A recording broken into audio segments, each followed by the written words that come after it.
Abra sua Bíblia, 1 Tessalonicenses, capítulo 4, versículo 16. Algumas congregações tivemos que adaptá-las ao tamanho necessário da realidade e abrimos pontos de pregação. Aí temos um ponto de pregação para abrir Seaca, uma congregação que já fechamos o aluguel em Rendeiras. Tem uma outra congregação que o rapaz está colocando o piso e fazendo púlpito. Tem uma outra congregação que um pastor está passando para nós gratuitamente, que ele adoeceu e está passando toda a congregação, o templo, né? Não as pessoas, mas o templo, que já faz alguns anos que ele teve que abandonar o trabalho por motivo de enfermidade. E através de um amigo, ele sabendo que eu estava em Caruaru, então ele passou para nós.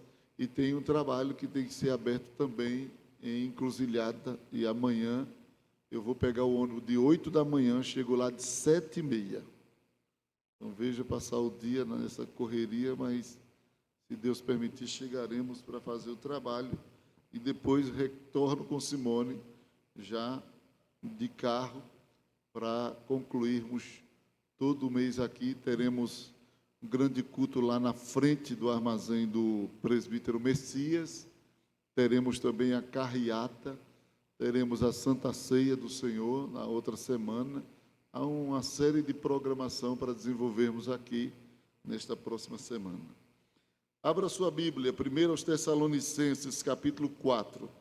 Nós estamos meditando sobre a cognoscibilidade da vinda de Cristo. O que se pode saber, ou o que se sabe, o que está revelado, o que é sabido acerca da vinda de Cristo.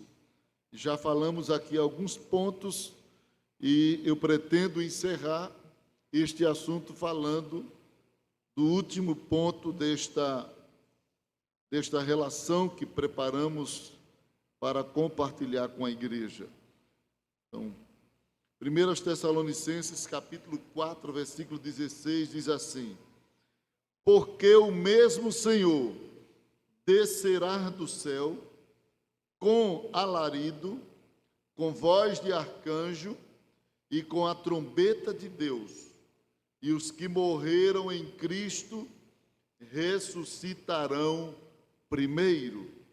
Depois nós, os que ficarmos vivos, seremos arrebatados juntamente com eles nas nuvens, a encontrar o Senhor nos ares, e assim estaremos sempre com o Senhor. Portanto, consolai-vos uns aos outros com estas palavras. Quantos dizem amém? Então, meus irmãos, na última parte, o último ponto desta relação que já ministrei aqui nos encontros passados, e eu acredito que já está no canal, segundo o diretor William, está ali, está no meu canal as mensagens. Então, estamos falando sobre a cognoscibilidade da vinda do Senhor Jesus para a igreja, e o que se sabe acerca desta doutrina é que esta promessa, ela é uma promessa consoladora, já falamos isto aqui. Segundo, é sabido também que nem todos participarão do arrebatamento da igreja. Em terceiro lugar, que é o último ponto que queremos desenvolver nesta noite, compartilhar esta noite, é sabido que o Senhor voltará pessoalmente. Então, está revelado nas Escrituras que Jesus vai voltar, e ele não vai voltar através de um representante. Ele vai voltar pessoalmente. Quem diz amém? Jesus não vai enviar um representante. Isso está claro nas Escrituras. Em João, capítulo de número 14, versículo 1, Jesus disse: não se turbe o vosso coração, credes em Deus, crede também em mim, porque o testemunho de duas pessoas é válido juridicamente. Então, crede no Pai, crede também em mim. Na casa de meu Pai há muitas moradas, e se não fosse assim, eu vos teria dito: vou preparar-vos lugar, e quando eu for e vos preparar lugar, virei outra vez. Veja que ele está dizendo: virei outra vez, e vos levarei para mim mesmo, para que onde eu estou estejais vós também. Em Atos, capítulo de número 1, versículo de número 9, mais uma vez nós temos a revelação da doutrina do arrebatamento, onde Jesus, ele participará pessoalmente, ele voltará, sem que seja por um representante, mas pessoalmente.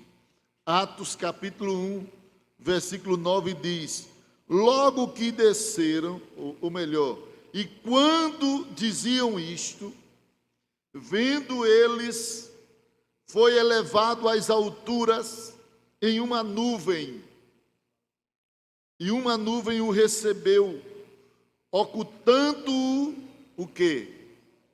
A seus olhos, e estando com os olhos fitos no céu, enquanto ele subia, eis que junto deles puseram dois homens vestidos de branco, os quais lhes disseram: homens galileus, porque estáis olhando para o céu?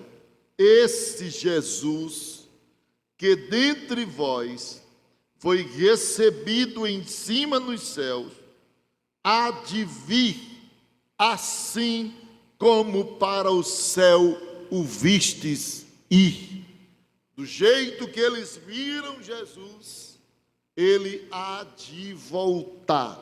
Esta foi a mensagem, a declaração feita pelos anjos que apareceram no dia em que Jesus foi assunto aos céus. Então está claro nas Escrituras que Jesus não enviará representante, ele mesmo, o mesmo que apareceu a Maria fora do sepulcro, o mesmo que apareceu aos discípulos quando estes estavam perturbados e enclausurados, o mesmo que apareceu a Saulo em uma visão no caminho de Damasco, o mesmo que se revelou a Estevão quando este estava sendo assassinado por causa da pregação, e Jesus rasgou os céus e apareceu a Estevão, estando ele ao lado do Pai, à destra de Deus, e Estevão viu o céu aberto e disse: eis que eu vejo o Senhor em pé à direita do Pai. Este mesmo Senhor que se revelou e que tem se revelado ao longo da história, ele mesmo há de voltar, e isto está claro nas Escrituras, e ninguém pode dizer diferente dessas verdades. Agora, eu preciso destacar nesta noite acerca deste aparecimento pessoal, dessa vinda pessoal de Cristo. Duas verdades que eu considero muito importantes e talvez faça parte do questionamento de algumas pessoas. A primeira é a sua volta pessoal para arrebatar a igreja marcará o início do chamado dia de Cristo. Então, a primeira verdade acerca desta vinda pessoal é que quando Jesus voltar para buscar a igreja, esta volta de Cristo vai marcar, vai inaugurar, vai dar início àquilo que as Escrituras chama de dia de Cristo. Veja 1 Coríntios capítulo 1, versículo de número 8. 1 Coríntios capítulo de número 1, versículo 8 diz: o qual vos confirmará também até o fim, para serdes, diz ele aqui, para serdes irrepreensível quando? No dia do Senhor Jesus Cristo. Então a vinda do Senhor pessoalmente inaugurará o que? Escatologicamente, profeticamente, é chamado na Bíblia de dia do Senhor. Em 2 Coríntios capítulo 1, versículo 4. 2 Coríntios capítulo 1, versículo 4, diz assim, ou versículo 14, diz assim: como também já em partes conhecestes em nós, que somos a vossa glória, como também vós sereis o quê? Sereis o quê? A nossa, quando? No dia do Senhor Jesus. Que dia é esse? É o dia que terá início no evento, ou através do evento do arrebatamento. Isso aqui não trata-se de um dia de 24 horas. Aqui é a palavra dia figurada. É um dia que está estabelecido por um tempo indeterminado. Ele começa no arrebatamento e vai até o fim do julgamento final, que será mudado quando iniciar-se o dia da eternidade. Aí já é outro dia sem fim. Este dia de Cristo é o dia que começa pelo arrebatamento e vai até o momento em que todos os ímpios serão julgados no grande trono branco. Quem me entende, diga amém. É este dia que, para a igreja, ele tem uma conotação especial, porque a igreja se consumará neste dia. A Bíblia diz em Filipenses, capítulo 1, versículo 6, aquele que em vós começou a boa obra, o que é que diz o restante? Aperfeiçoará até o dia de Jesus Cristo. Então, o dia do arrebatamento é o dia em que os salvos em Cristo alcançarão a perfeição plena, alcançará o limite máximo da perfeição que a criatura pode adquirir. E eu digo que a criatura porque nunca seremos no nível de Deus. Deus sempre estará acima de nós em todos os sentidos. Mas dentro do limite que a criatura pode experimentar a plenitude, essa experiência se consumará no dia da vinda de Cristo. Enquanto estivermos na terra, todos nós estaremos em processo de aperfeiçoamento. O crente mais santo que tem aqui dentro da DCAR, aí que está me assistindo, ele tem um negocinho que precisa ser trabalhado por Jesus. E não venha dizer que não tem não, senão você vai entrar no grupo dos hipócritas. É melhor ser sincero e admitir logo. Então, todos nós temos algo que o Espírito Santo está trabalhando, quer seja exposto, quer seja intrínseco, escondido, seja no coração, seja no âmago da alma. Todos nós temos algo que o Espírito Santo está trabalhando. Agora tem uns que têm algo maior, que não somente Deus enxerga, os outros também enxergam. Mas não importa, porque Deus está trabalhando, você está no lugar certo. Aqui é a olaria de Deus e Ele vai te aperfeiçoar. Ah, pastor, mas se eu morrer e não concluir, vai se concluir no dia da vinda de Jesus Cristo, porque nesse dia você vai receber um corpo transformado, um corpo glorificado, um corpo completo, perfeito, sem a presença da natureza pecaminosa. Então, naquele dia, nós consumaremos a experiência da santificação plena e definitiva. E queridos, em 2 Timóteo também, capítulo 4, versículo de número 8, na segunda carta de Paulo a Timóteo, capítulo 4, versículo de número 8, diz assim: desde agora a coroa da justiça me está guardada, a qual o Senhor, justo juiz, me dará quando? Naquele dia, e não somente a mim, mas também a todos os que amarem a sua. Então aquele dia será quando? Terá seu início quando? Na sua vinda. Paulo deixou muito claro isto. A coroa da justiça será dada naquele dia. Quando, Paulo? Na sua vinda. Então, a vinda de Jesus pessoalmente inaugurará o grande dia da igreja, o dia especial da igreja, em que a igreja se consumará em suas promessas. Todas as promessas terá ali a sua consumação. E eu falo das promessas aqui, nesta vida, porque as coisas do céu, aquele dia vai ser apenas o início de experiências incontáveis e sem limites.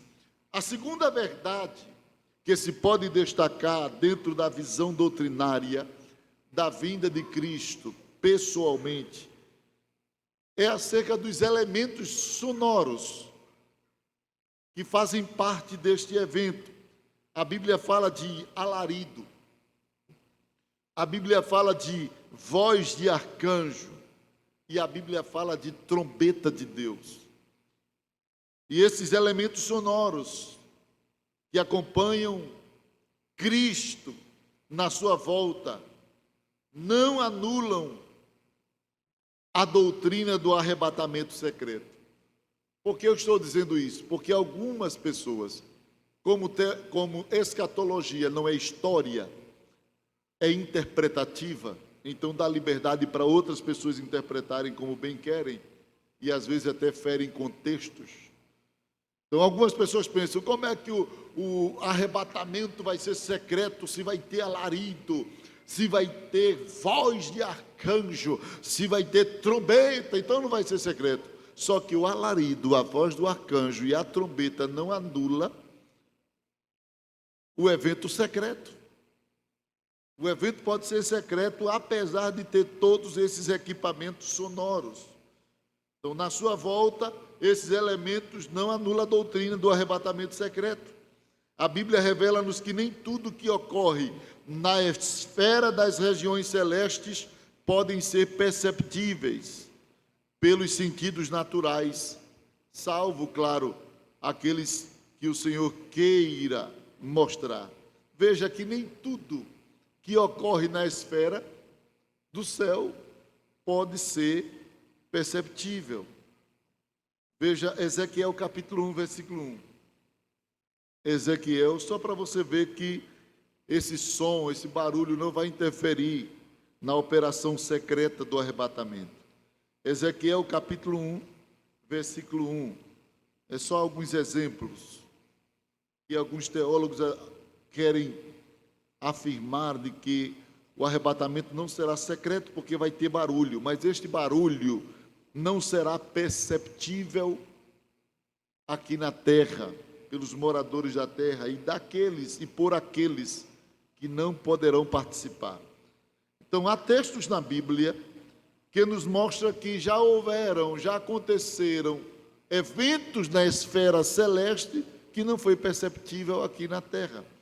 Ezequiel capítulo 1, versículo 1 diz: e aconteceu no 30º do quarto mês, no 5º dia do mês, que estando eu no meio dos cativos, junto ao rio Quebar, se abriram os céus, e eu tive o quê?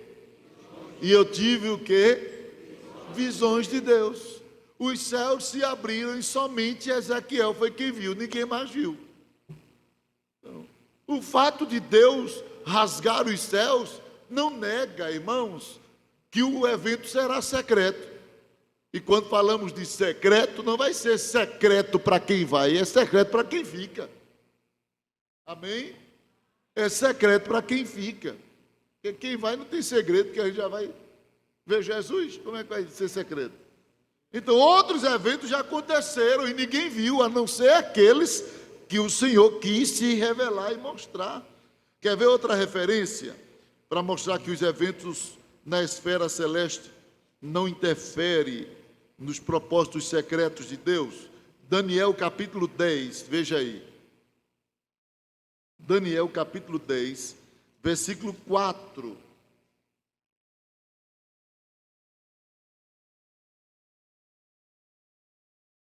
Daniel capítulo 10, versículo de número 4 em diante.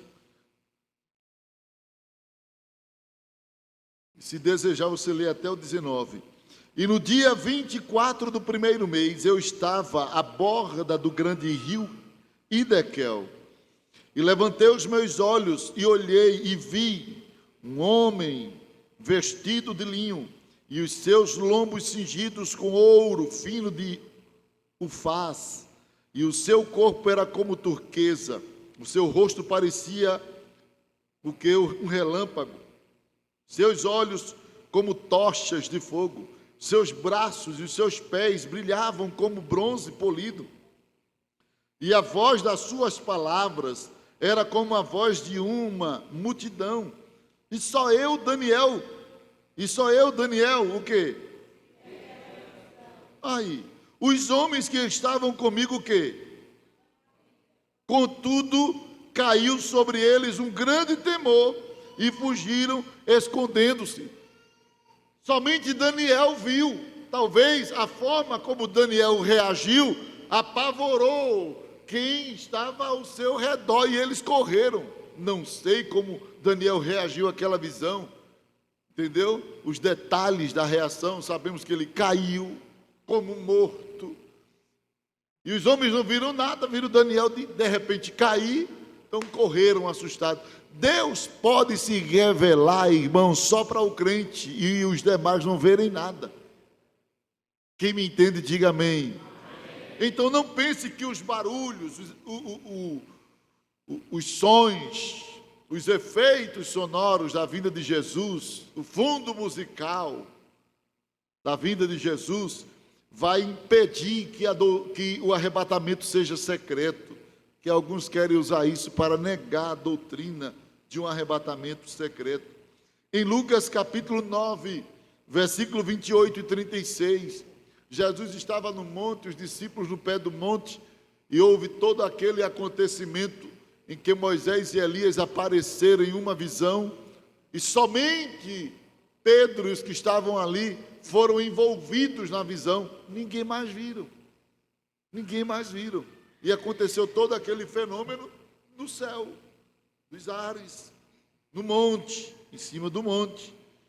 Então, já podemos observar dentro dessa verdade, dessa declaração, que os elementos sonoros não vão e não impedem que a vinda de Jesus seja secreta.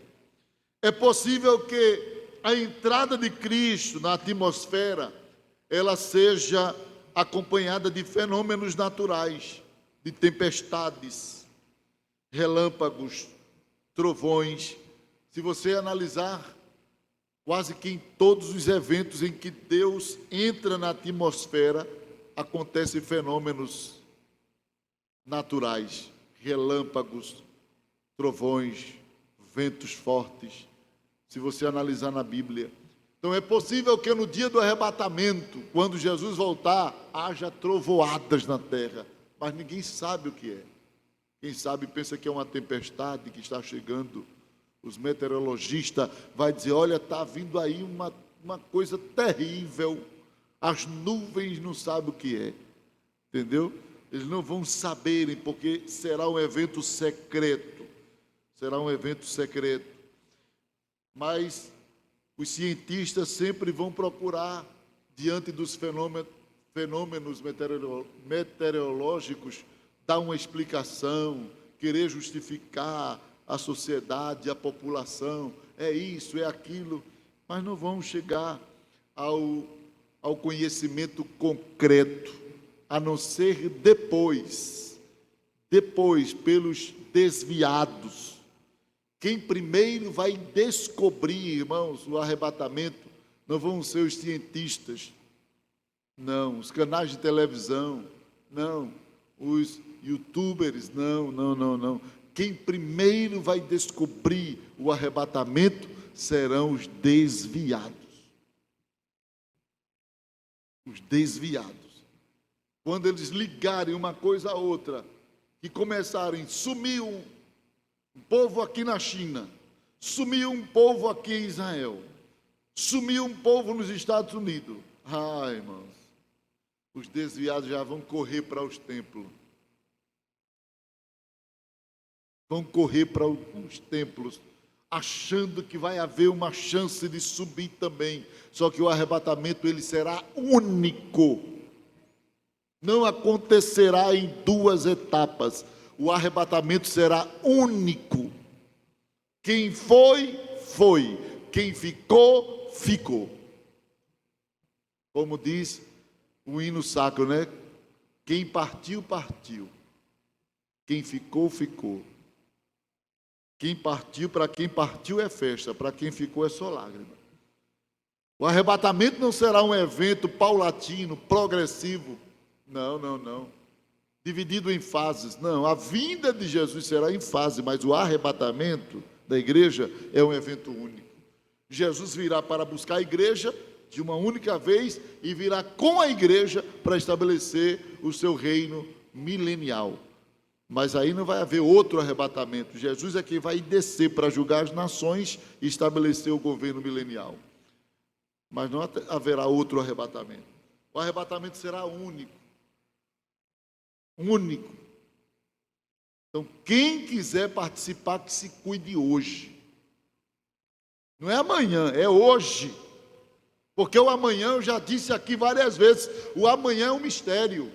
Não trabalhamos com o depois. Deus não nos deu este poder de trabalhar com o depois. Amém?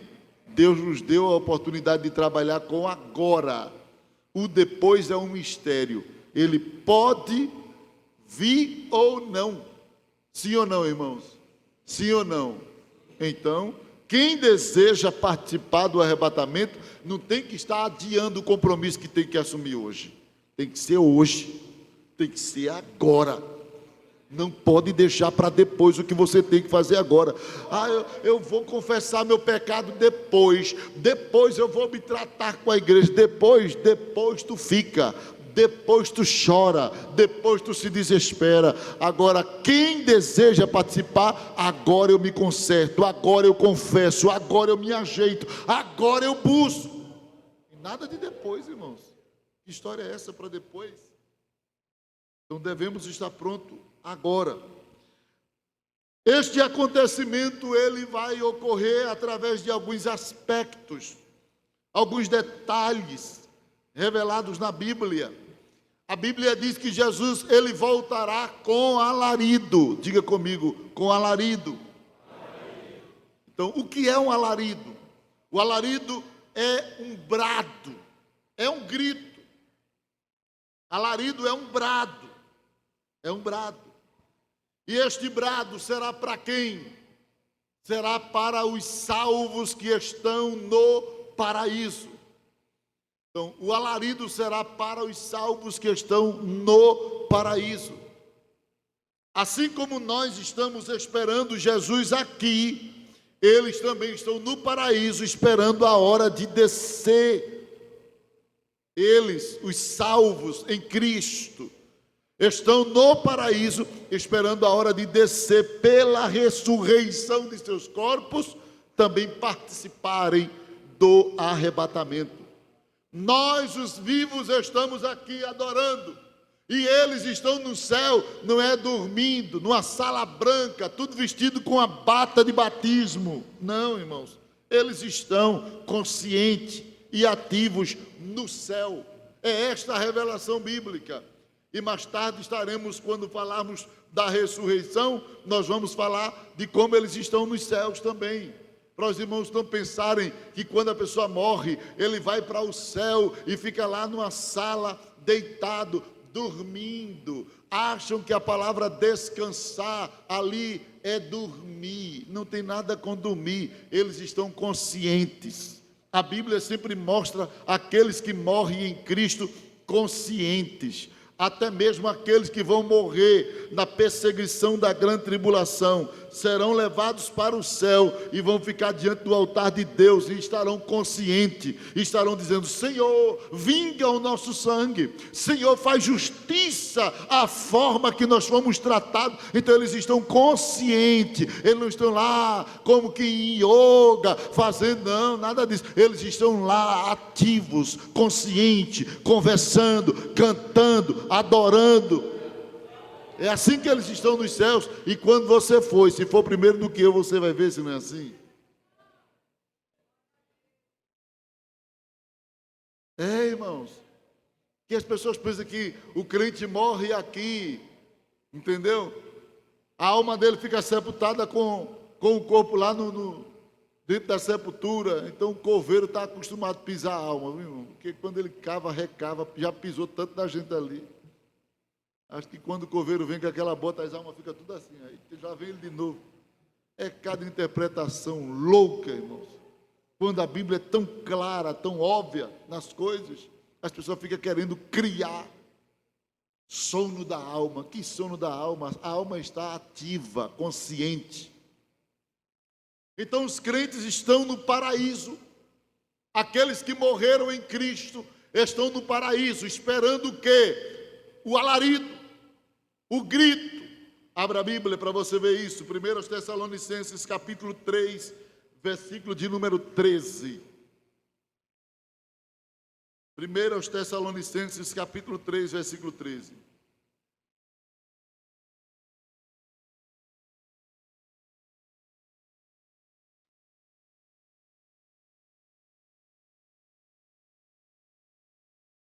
e 13 diz assim: para confirmar os vossos corações, para que sejais o quê? Irrepreensíveis. E o quê? Diante de quem? Diante de nosso Deus e Pai. Quando? Na vinda de nosso Senhor Jesus Cristo. E ele vem com quem? Ele vem com quem? Ele vem com os seus santos. Quem são esses santos que Jesus vai trazer com ele? Abra a Bíblia, 1 Tessalonicenses capítulo 4, versículo 14. 4 e 14. Versículo 13. Não quero, porém, irmãos, que sejais ignorantes acerca dos que? Dos que? Dos que já dormem. Dormir aqui, irmãos, é só uma linguagem para mostrar que o crente, ele vai ressuscitar. E só para diferir dos que morrem em condenação. Aí a Bíblia usa a linguagem dormir para o salvo e morrer para quem está condenado. Então, dos que já dormem, para que não vos entristeçais como os demais que não têm. Por quê? Versículo 14, leia aí, 1, 2, 3, já. Se cremos que Jesus morreu e o quê? E ressuscitou, assim também aos que em Jesus faz o quê? O que é que ele vai fazer? Quer dizer que os que morreram em Cristo vai voltar com Cristo. Entendeu, irmãos? Entendeu aí? Aqueles que morreram, Deus os fará tornar a voltar com Ele. Então, entende-se que esse alarido é Jesus chegando na porta do paraíso e dizendo: pronto, chegou a hora do grande dia. E as fileiras dos salvos, até um certo ponto que é misterioso, acompanhará Jesus. Jesus voltará com eles. Alarido, os crentes. Eita, que crente faz barulho. E no céu parece que só tem crente. Até quem não era pentecostal ficou pentecostal quando chega no céu. Porque, olha, crente faz barulho. Crente faz barulho, irmão. Então, brado dos crentes. No dia em que Cristo vir buscar a sua igreja, haverá brados nos céus pelos crentes. Chegou a hora, aquela festa, e os crentes acompanharão, voltarão com Jesus até um certo ponto, até um certo limiar, até um certo limite. Então, depois do alarido, onde Jesus anunciará os salvos que estão no paraíso, virá agora o segundo som, a voz do arcanjo. E a voz do arcanjo, porque a Bíblia diz que ele virá com som de trombeta, não é isso? É isso aí? Porque o nosso Senhor descerá do céu com alarido e com voz de arcanjo. Voz de arcanjo, chefe, anjo, ângelos, mensageiros, chefe de anjos. Então, o arcanjo é um anjo-chefe, é um anjo que galga de uma posição superior, e ele receberá a ordem de Deus para declarar, porque o arcanjo, geralmente ele aparece como chefe de guerra, ele vai declarar o seu exército. Deus tem anjo para tudo, viu, irmãos? Deus tem anjo para dar notícia. Há um crente que recebe promessa, Gabriel, vai lá, diz a Maria isso. Deus tem anjo para dar interpretação de segredos. Ele mandou um anjo levar o segredo a Daniel quando este orava. Deus tem anjo, garçom, vai lá, faz uma comidinha para Elias, que o bichinho está abatido. Irmão, Deus tem anjo para tudo, irmão. Deus tem anjo para tudo. E Deus tem anjo guerreiro. Vai lá, resolve essa bronca aí de Ezequias, porque tem uns 180 caras lá querendo destruir a minha cidade. Vai lá, resolve lá. E o anjo sozinho desceu e matou 185 mil. Deus tem anjo guerreiro. Deus tem anjo arauto. O arauto vai dizer para o atalaia, anjo atalaia, o que vai estar nos portões celestes: abre portões celestes, porque vai entrar o Rei da Glória. O arauto, o anjo arauto, o atalaia vai gritar: e quem é esse Rei da Glória? Aí o arauto vai dizer: o Senhor poderoso na guerra, Ele é o Rei da Glória. Irmão, Deus tem anjo para tudo, irmão, para tudo que é preciso fazer neste reino.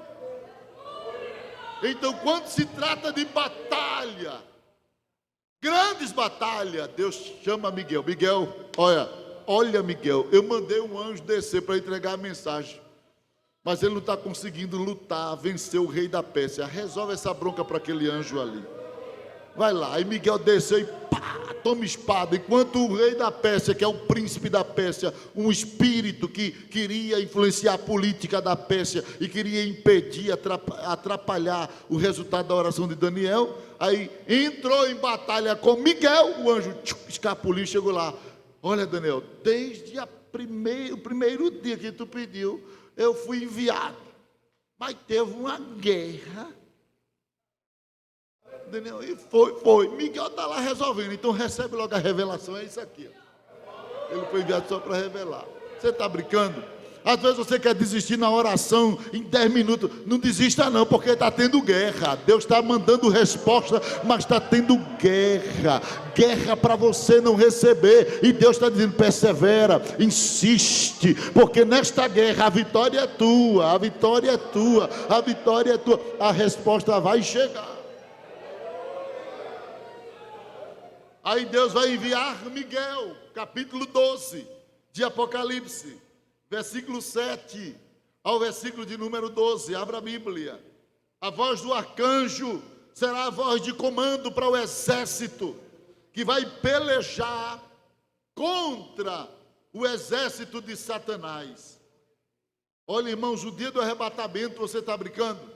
Se o diabo luta contra você, agora imagina quando ele descobrir que é o dia do arrebatamento. Ele vai querer fazer de tudo para você não subir, mas não adianta, já está programado. Já está programado. Já está programado. Ele luta hoje, tentação, carne, bebida e tanta coisa, balada e tentação, fraqueza, carnal. Tudo isso ele atacando para você não subir. Se hoje, que ele não sabe quando é que Jesus vai voltar, só quem sabe é Jesus e o Pai, imagina quando ele descobrir que chegou o dia do arrebatamento. Irmãos, aonde é que Satanás, ele habita, irmãos? Aonde é que Satanás habita? Quem sabe aqui? Nos ares. Não é no inferno não, viu? Porque tem um bando de crente fanático lá no inferno. Satanás faz reunião. Irmão, isso é conversa para quem não lia a Bíblia, irmão. Vem com essa besteira para cá. Que conversa é essa? Primeiro, existe 3 infernos e nenhum deles Satanás está. Existe o Hades, que é a palavra grega que se traduz Seol no hebraico.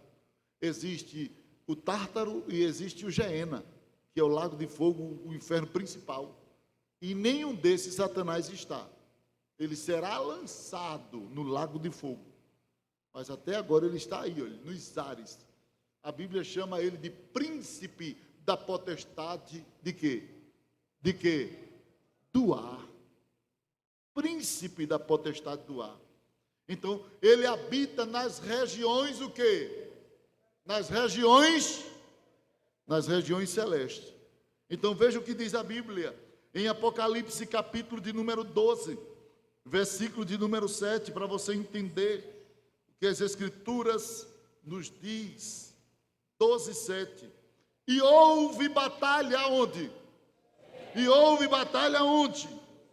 No céu. E houve batalha no céu.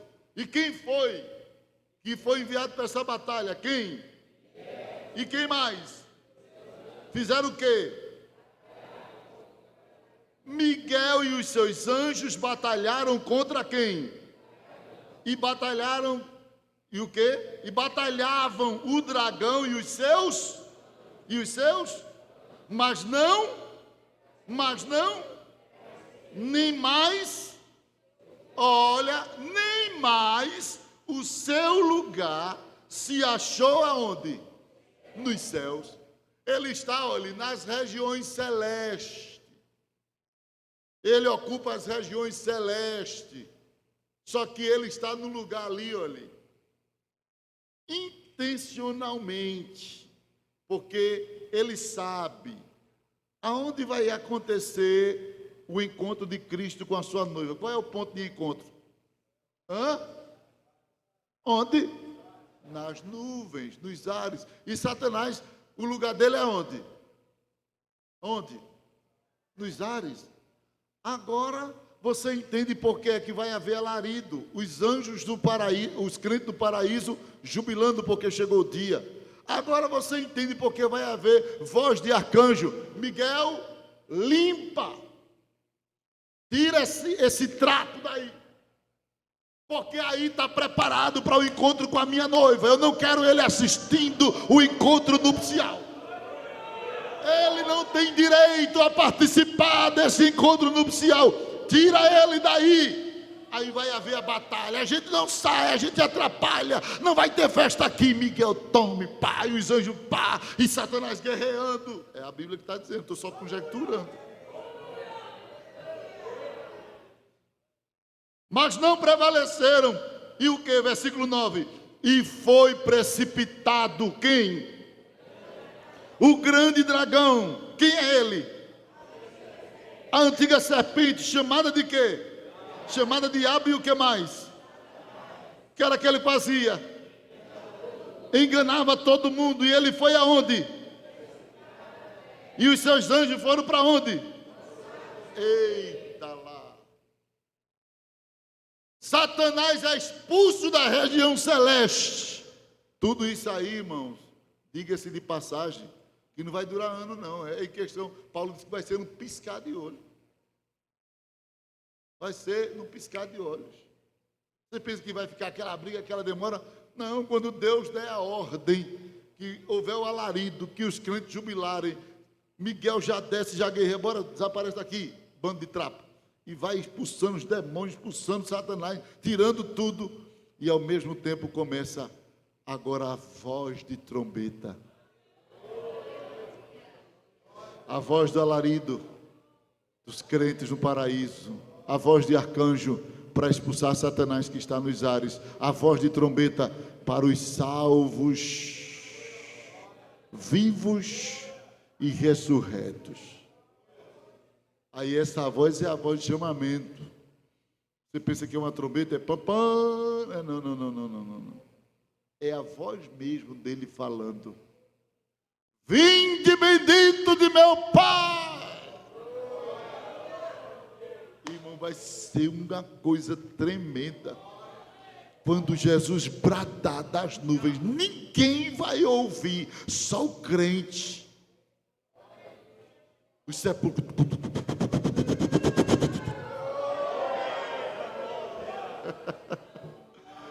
Os sepulcros sendo removidos, os crentes saindo em corpo glorificado. E eles vão sair, não vão subir logo não. Não.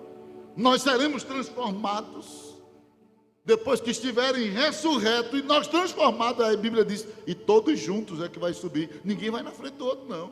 Eles ressuscitam e nós transformados, os vivos, né? Estou dizendo nós porque eu acredito que vai ser ainda na minha dispensação.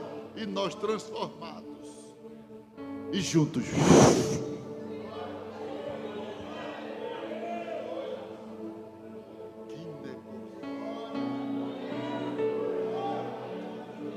Que coisa, irmãos.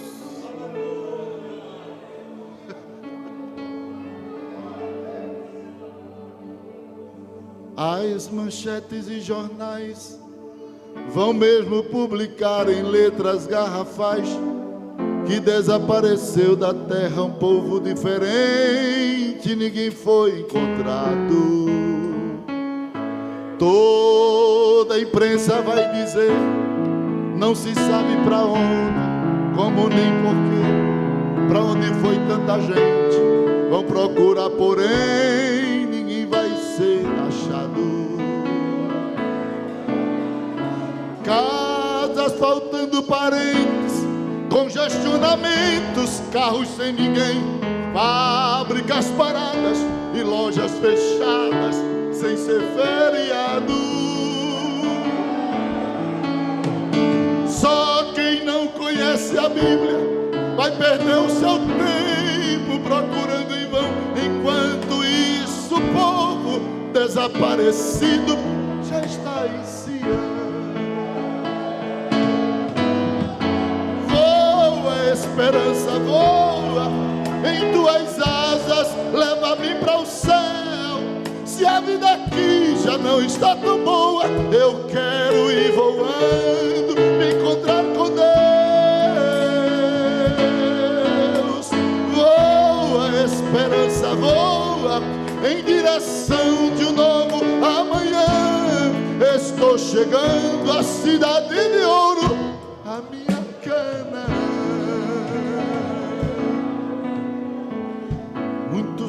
Vão chorar, lágrimas de sangue vão se perguntar: por que somente a gente, se a casa da frente vazia ficou? Sem querer acreditar, correrão para o templo e só vão encontrar meia dúzia de gente cética. chorando a sua grande dor. Só aí vai se dar conta do arrebatamento, um fato tão real. Vão desejar a morte do sul para o norte, e a morte estará presa. Vão gritar para os montes em total desespero: caiam sobre nós. Mas a igreja querida estará na glória, descansando em paz. Voa, esperança, voa, leva-me para o céu. Se a vida aqui já não está tão boa, eu imagino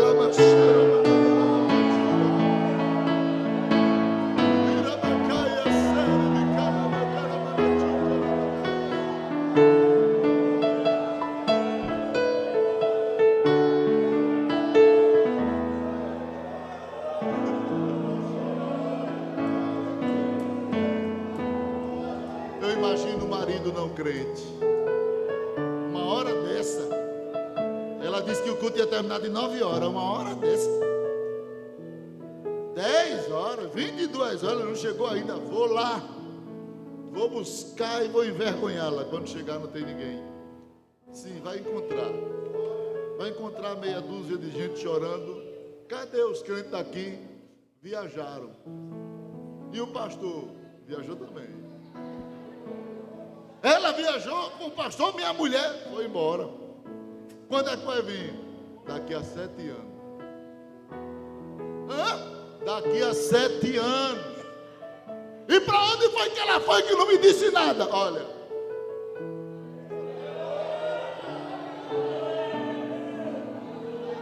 que surpresa. Aí quando a ficha vai cair, vai dizer: bem que ela me dizia e eu não acreditava. Aquele marido cruel vai cair. Aquele jovem que não preferiu se santificar. Aquele crente que quis viver na igreja, enganando, mentindo, se disfarçando de crente. Ai, irmãos, que decepção. Aquele pastor que enrolou, que roubou a igreja. Aqueles pastores que não tiveram temores de Deus, que roubaram a igreja, que enganaram os irmãos. Que decepção. Quando o desviado dizer: pastor, o senhor também. O senhor não dava tanta lapada na gente para a gente ser santo. Aí ele vai ter que dizer: é, meu filho, mas eu enganava, e por trás eu... Vai ter que dizer, porque não há nada encoberto que não seja revelado. É muito sério isso. É muito sério isso. Não brinque com isto. Ele virá com voz de arcanjo. A voz de arcanjo será para os anjos guerreiros expulsarem Satanás de seu quartel-general. Ele estará com a voz de trombeta. A trombeta representa a voz do próprio Deus. Apocalipse 1:10. João disse que quando ouviu a voz daquele que falava com ele, era como uma voz de trombeta. Capítulo 1, versículo 10. E a voz de trombeta, ela só soa para finalidades especiais. A voz de trombeta de Deus, ela soou para revelar a terribilidade de Deus. Em Êxodo capítulo 19, versículo 18 e o 19. Em Hebreus capítulo 12, versículo 28 ao 21. A voz de trombeta, ela soa para revelar a supremacia de Cristo. Em Apocalipse capítulo 4, versículo 1 ao 3, quando Cristo se revela no meio do trono e entre os anciãos. A Bíblia diz que a voz que fala com João é a voz de trombeta, como a primeira voz que havia falado com ele. E a voz de trombeta soará durante a vinda de Cristo, soará para Israel no período da grande tribulação, quando Cristo ele soar através dos anjos. Em Mateus capítulo 24, versículo 31, para reunir Israel no final da grande tribulação. E no arrebatamento, esta voz, ela soará para a igreja, e essa voz do Senhor soará para reunir todos os salvos nas nuvens, no encontro glorioso, no arrebatamento. Ela soará para os mortos em Cristo e os vivos preparados. Os dois grupos de salvos, os mortos em Cristo e os vivos preparados. A trombeta de Deus para a igreja, ela é a palavra criadora e transformadora. Ela recriará um corpo para aqueles que morreram e já foram consumidos pela terra. Ela vai recriar. 1 Coríntios capítulo 6, versículo 14. 1 Coríntios capítulo 15, versículo 51 e o 52. E 1 Tessalonicenses capítulo 4, versículo 15 ao 18. Ela vai transformar o corpo daqueles que estão vivos. Fique em pé aonde você estiver. Esta é a verdade revelada nas Escrituras. Jesus vai voltar. E quando Jesus voltar, os que morreram em Cristo ressuscitarão primeiro, mas não serão arrebatados primeiro. Eles vão ressuscitar primeiro. Depois nós, os que ficarmos vivos, seremos transformados. E subsequentemente, os dois grupos, os ressurretos e os vivos transformados, juntamente subirão ao encontro do Senhor nos ares. Esta é a revelação das Escrituras, que nutre a esperança da igreja. Quem aguarda Jesus? Quem espera Jesus? Quem deseja ir para o céu e viver para sempre com Jesus?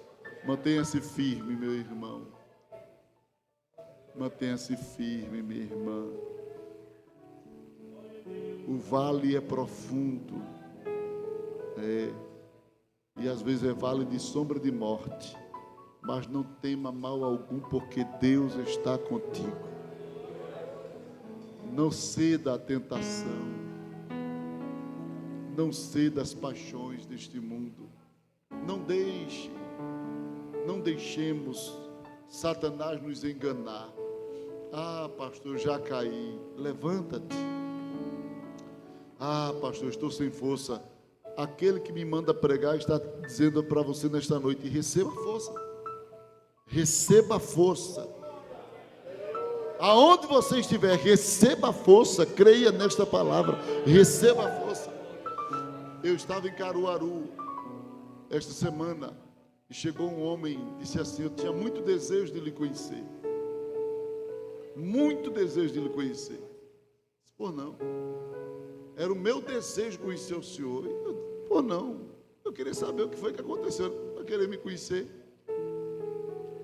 Quase quer dizer, não é ninguém não, sou eu. É ele mesmo que está aqui. Ele disse: olha, o senhor não sabe, mas eu estava no quarto de um motel. Eu levei uma mulher para um motel para me prostituir com ela. E ele disse: antes de me relacionar com ela, fui ligar a televisão, fui ver o que estava passando. E na hora que eu fui ligar, ela disse: procura aí um programa aí, cria um clima aqui para a gente. Quando eu fui passando, o senhor estava pregando e era ao vivo. E eu não consegui mais passar. E ela disse: muda. Eu disse: não mudo nada, deixa eu ver o que é que esse pastor está pregando. E na hora que o senhor começou a pregar, me veio um arrependimento tão grande, porque eu já era crente, desviado, mas eu era crente. E eu comecei a chorar. E ela: o que é que tu tem? E eu chorando, gritando por Jesus dentro do quarto do motel. E o senhor não sabe de nada. Eu disse: eu não sei mesmo não. O que foi que eu disse? Jesus me batizou com o Espírito Santo dentro do quarto. E ela disse: o que é isso? O que é isso? O que é isso? E ela foi embora e eu fiquei lá, falando línguas estranhas. E até hoje estou aqui, olha, pastor. Por isso que eu queria lhe conhecer. Recebe força, rapaz. Se tem alguém que não quer te deixar para trás, este é Jesus. Então recebe força para confessar, recebe força para se levantar, recebe força para avançar, recebe força. Deus quer te tirar desta situação. Por isso que Ele te prendeu esta noite aqui.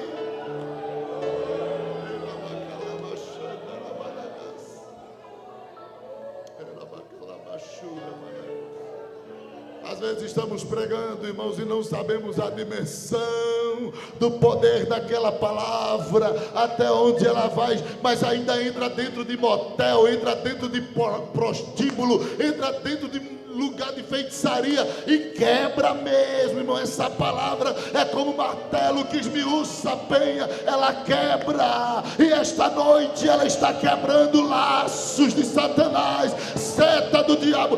Você não vai ser deixado para trás, assim diz o Senhor. Te levanta, soldado, te levanta, reage.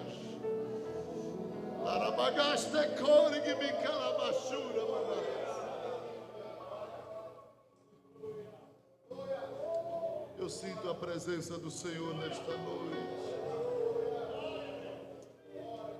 Eu sinto a presença de Jesus aqui. Eu sinto algo tão especial acontecendo nesta noite na vida de alguém.